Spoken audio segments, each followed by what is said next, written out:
Good morning. Was going to train this morning, but just didn't feel like it. Body's a little bit sore, hey? This getting back into training after being off for a while sucks, and I get why people stop when they have to go and deal with that each time. I didn't sleep well at all, like at all. I think I was awake by 1:30, and then you start getting upset with yourself because you go to sleep.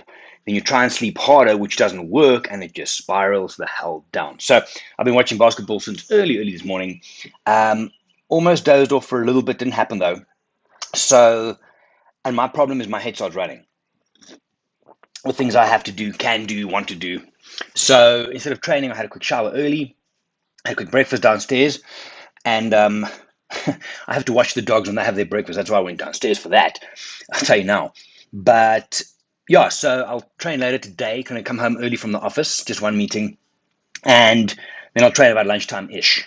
Generally find that strength is better then anyway. So morning's good for cardio, afternoon's good for strength. So what happens with these guys? So I've got Jackson, who's the young Boston Terrier. I've got Louis, who's the young pug. And then Ziggy is my 12-year-old Boston Terrier. Old, grumpy. He's been a bit off since we got him. Like he'll just stand and stare at the wall. Kind of like a window licker, yeah?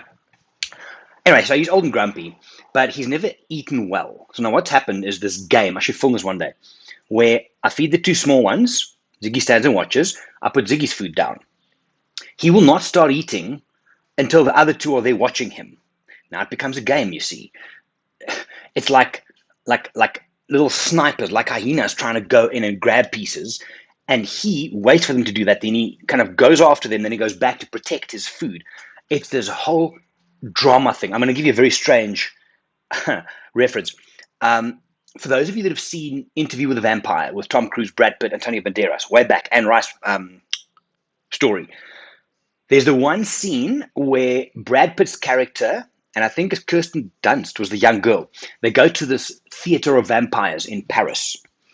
And it's all like grim and stuff, but there's the one scene where Antonio Banderas then takes this human girl, non-vampire, over his back, and they go down.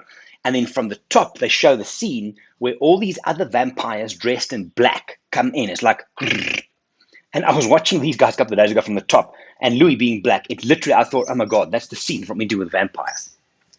That's probably the most random thing I've ever told on camera. But so the game evolves then, and Ziggy drops a little bit, then he looks at them if they're still watching him, and then he eats. He literally will not eat if the small ones aren't watching him.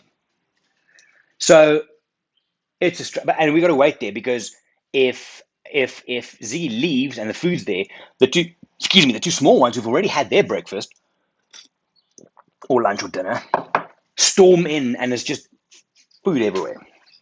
Anyway, that's every morning. Well, every time they get food, this is the mission. But yeah, so up early, gonna get some work done now. Got some video editing I want to do, some planning for marketing and stuff from next week onwards with the guys at the office. I'm gonna give you guys some advice. Don't ever ask people how old you think you are online. 52. I thought I looked better than that for my age, but apparently not. I think that from yesterday, I think the average age that people gave me is around about 46, 47. I'm like, fuck. I mean, I train, I eat kind of well. I thought I didn't look too bad I'm turning 45. Anyway, it's going to take me a while. I'm going to have a midlife crisis just because of shit like that. What else to tell you is overcast in Joburg still. It's been for the last 3-4 days. I dig the rain and cold weather. Like I said the other day or yesterday, I love the cold weather. Louis just ran away with one of my cables. I'll have to go fetch him soon. And there's also a small part of me. So tomorrow morning early, I'm heading out to Thornybush. And there's this part of me that actually wants it to pour with rain one day and not go on a game drive. How's that? Wildlife photographer, guide, not wanting to go on a game drive. Let me tell you why. Because when people ask how long should they go to a lodge for, it's like 3-4 days, whatever. Always try and add a day, and if you can, stay back from drive one morning, one evening, and just enjoy the lodge, because these places are sick. I mean, it's amazing. If I think to our Mara camp, for those of you that don't know, we have a wildlife Mara camp on the banks of the Mara River in Kenya, Masai Mara, which is amazing. I think some of my best times there is when I host back-to-back weeks, and in between, because the guests will check out the afternoon and the next people come the next afternoon. So that morning when you wake up in that tent, not go on game drive, and you just lay there, look out through the mesh, and the sun comes up and the birds, that's golden. Actually, I missed that quite a bit. So hopefully, and maybe, I'm saying this now, maybe I'll stay back from a game drive at Thorny Bush, but probably not. FOMO. You know what? So once we go to Tuningi, which I used to manage a lot. I actually worked at Tuningi for a long time.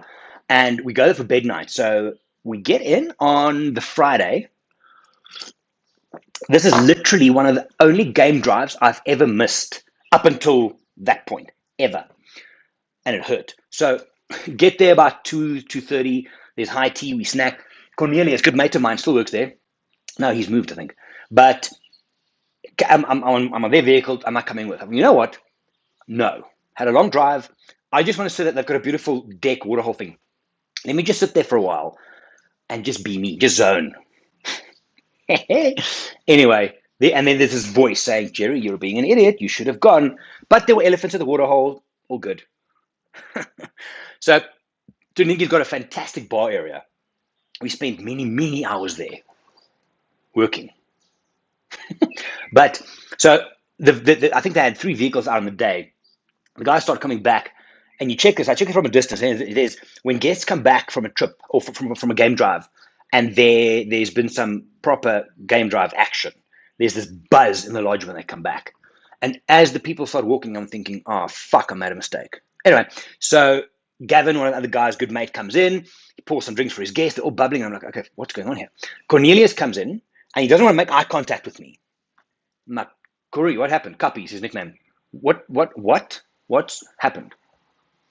So anyway, what I missed on the one game draft that I didn't decide to go on is they were close to Fleischfontein, which is in the middle of Madikwe, and they were watching wild dogs on an impala kill, which, okay, I can miss a wild dog sighting. I've seen plenty. I'm good for that. As the sun starts going down, a bunch of lions arrive. They hit the wild dogs. They get one down and injured, and the female lion then kind of the sub-adults kind of learn and play to hunt next to the car with a wild dog. And Gerry's sitting having, what was I having? Probably a whiskey at a waterhole watching elephants.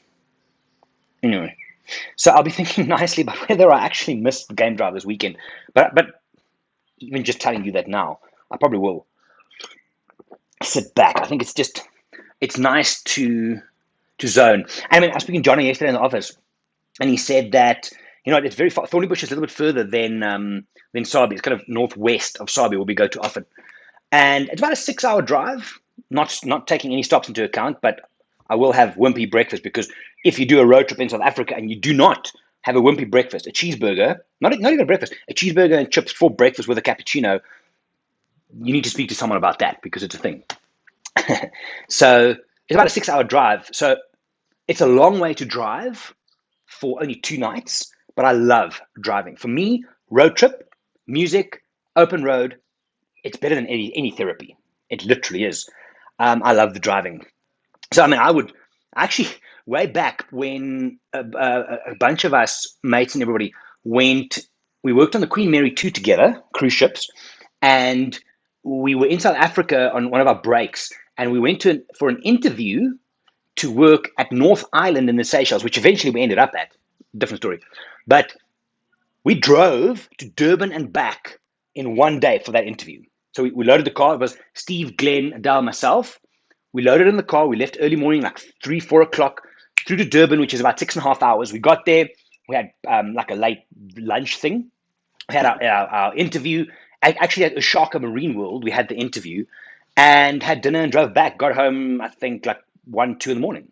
So I love the drive. It's silly, hey? But what do you do? Anyway, I'm going to get stuck in. I see there's another update for Mac. It's like every time you open, there's an update for Mac. But that's me for today. Not much sleep. Means I'm going to have a lot of coffee today. Yeah. What did we do today? Yesterday you told me how old you think I am. Thanks, guys. It's amazing. Day before you told me how you take coffee. Let's try this in the comments today. If you've watched until now, thank you. In the comments today, if I gave you a plane ticket to anywhere in the world right now, where would you go? Where would you go if I gave you a business class ticket to anywhere in the world? Where are you going? Okay, I'm going to get to work, guys. Thanks for watching. Thanks for joining me for a cup of coffee. I'll chat to you tomorrow. My name is Gerry from Wild. I have a good one. Bye-bye.